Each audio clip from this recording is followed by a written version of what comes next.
Hello everybody, this is quixQuery here, and today we are back to play some more Hermit Pack. And I was editing a video the other day, and I realized that that rhymes. Back to play the Hermit Pack. And yeah, anyway, that was just kind of a funny little thing. But I've been exploring around in the world here a little bit, doing stuff, and we have found another village. And this village has a villager in it that made me laugh a little bit. Not this guy. It's a librarian. Where did he go? He was just around here. And is this him? Yes, it is. It's a mending book. And so, like, the one time that I don't need mending because I'm playing modded, I get a villager that has mending. But anyway, we've raided a blacksmith chest. We got a bunch of stuff right here. A magic bean from a what's it called thing right over here. Kind of interesting. A nature core is in the center of that right there, and so there's a special type of chest over there. But we're gonna go and raid this jungle temple. We're gonna go raid a jungle temple in the middle of the desert. So here we are. This is it, and we're going to go inside this thing, put some torches down so mobs don't spawn, and raid this thing, hopefully without dying. Down we go. Okay, get rid of the pressure plate so that we don't have to worry about that. And we can then put these in odd spots as well. Aha, okay. What's in here? Oh, wow. Completely full. Desert acacia. Okay, that's good. What do we have in here? We have another capacitor, another swapping one, that's nice. Golden apples, that's nice. Some metals and stuff. Another desert acacia. Orange rune from quark. I don't think that even has a recipe. Can it be used in... Oh, no, just the recycler. How about this one? What do we have in here? We got the ender squid beak from Reliquary. Iridium. Ooh, iridium's nice. Ender book. Saved waypoints.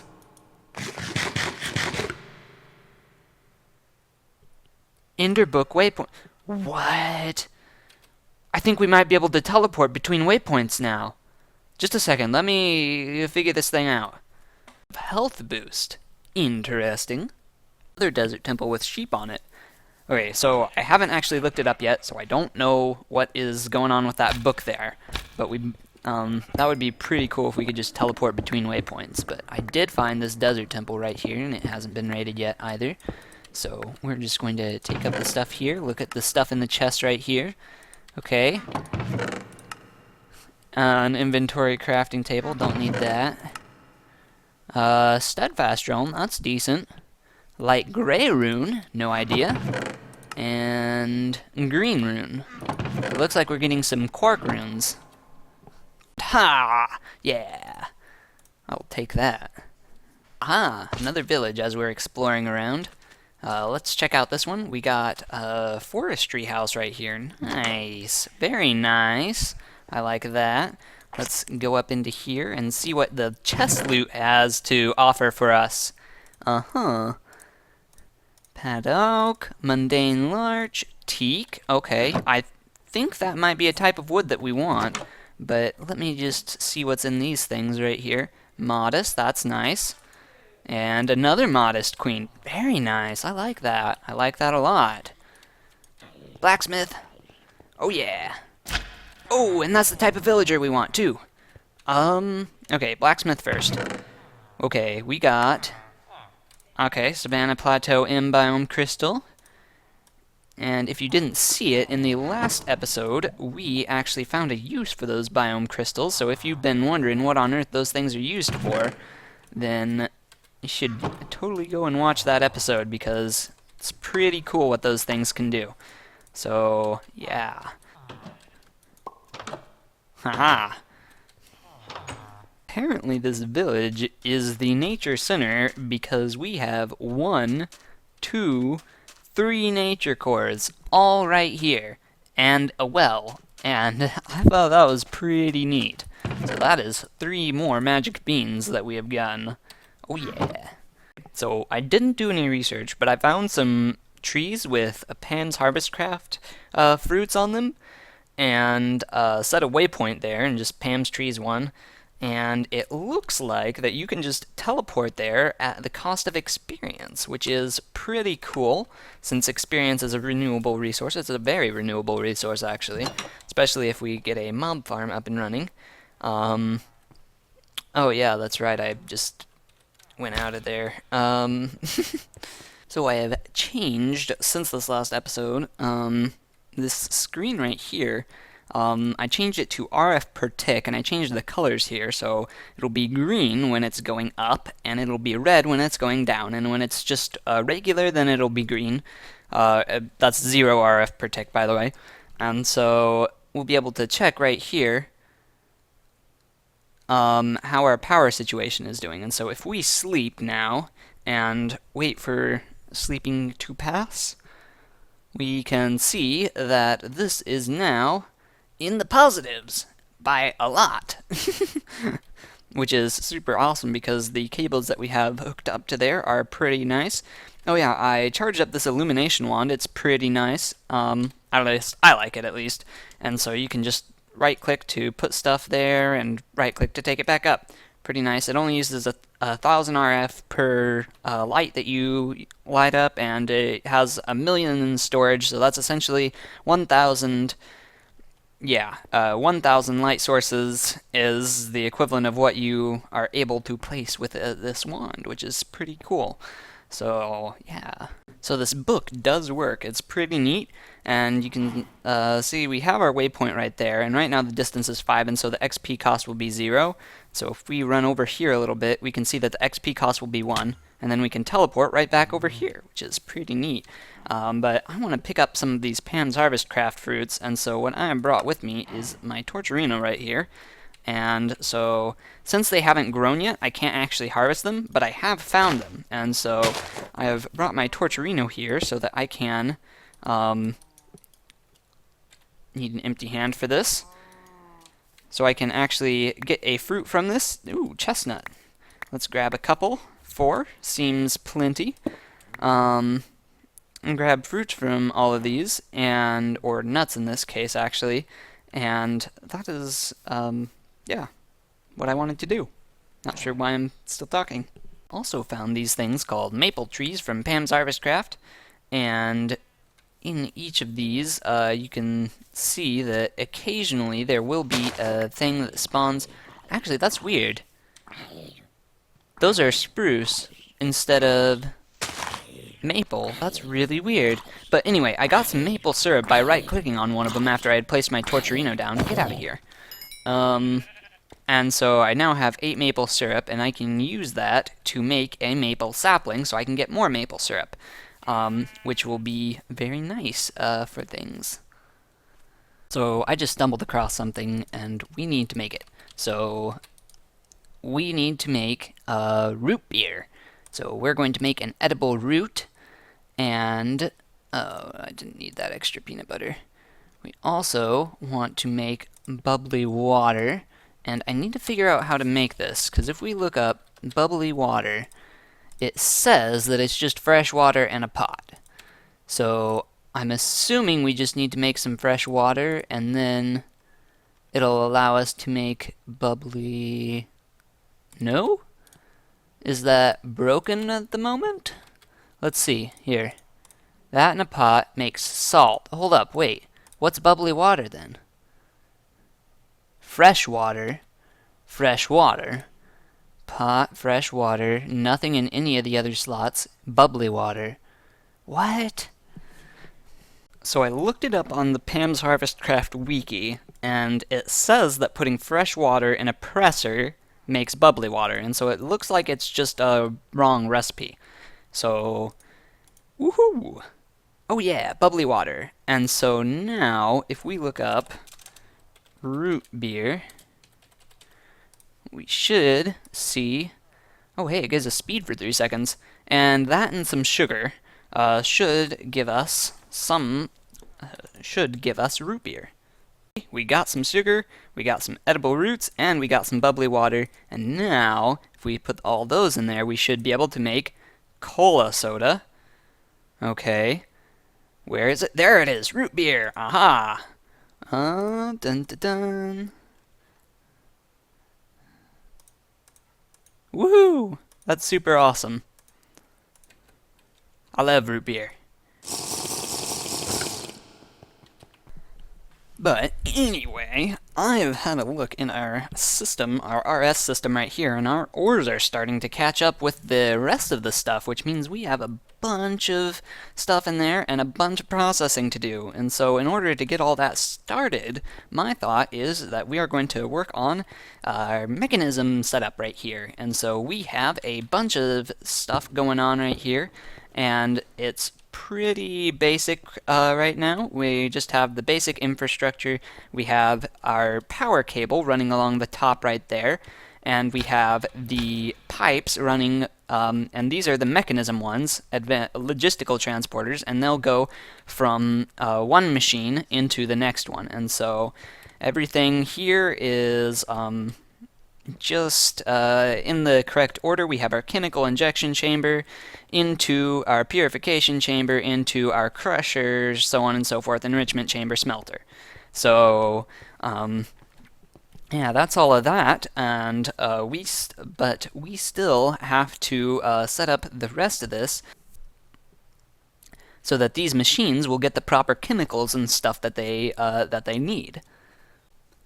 So here we are. We have pretty much all the things set up for our 4th tier stuff, and I have to warn you, it is a little bit laggy in here, but that's fine because everything is up and running, and you can see that this is being supplied with hydrogen chloride, which is coming from our chemical infuser right here, and all the pipes are being piped around to different spots and all that jazz and stuff like that. But we can see right here that the main thing that is holding back our system from going at its maximum capacity is this purification chamber right here not getting enough power. And so it's like constantly turning off and on and causing lighting updates, along with a lot of other pipes and stuff like that around here that are just not getting enough power. And so what we are going to do is work on upgrading our power transference over here, which is currently at the basic universal cable level right now. But yeah, everything is working pretty well right here. We're turning water into brine in this thing right here, and then taking the brine out and sending it all the way over to our electrolytic separator over here, which is then turning it into sodium, which is being dumped, and chlorine, which will then be pumped all the way back around to our chemical infuser, which is super great.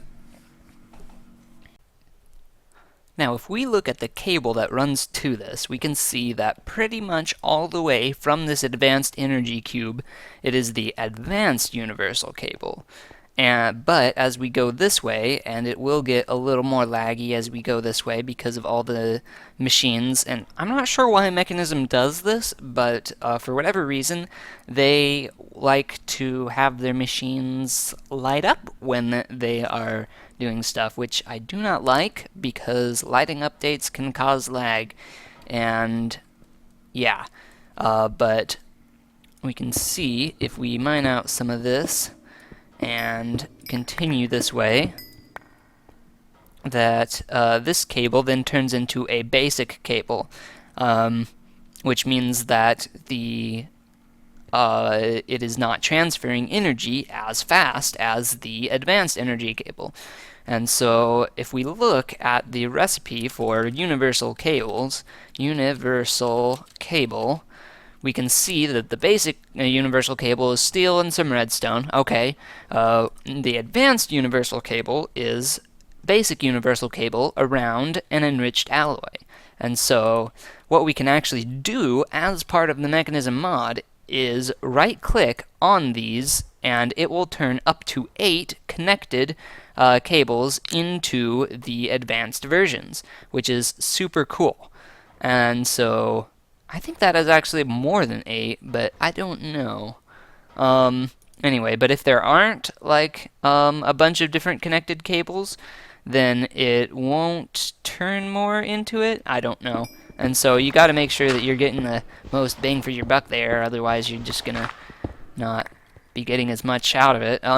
Each enriched alloy. But you can do this with each alloy and every upgrade of cable, and since these cables do not like to be mined up, this is actually a great time saver as far as not needing to mine up the cables in order to convert them to the next tier of cable. So I've been playing around with these Mekanism machines, and let me just say that upgrades make a world of difference with these things, like night and day. You can see that stuff isn't as laggy, and part of that is because these machines are turned off, but most of it is because I have upgraded these machines so that they should now be using less energy per use, and that's because of these energy upgrades right here. You can see that this one's been upgraded all the way, and this one's been upgraded almost all the way, and you can see right here we also have these gas upgrades, and for the purification chamber and this chemical injection chamber right here, the gas upgrades make it so that you use less of whatever is in this compartment right here, and so it uses less oxygen to process one thing into the next thing because of these 8 gas upgrades right here, which is nice because this thing does not like to run all the time. And so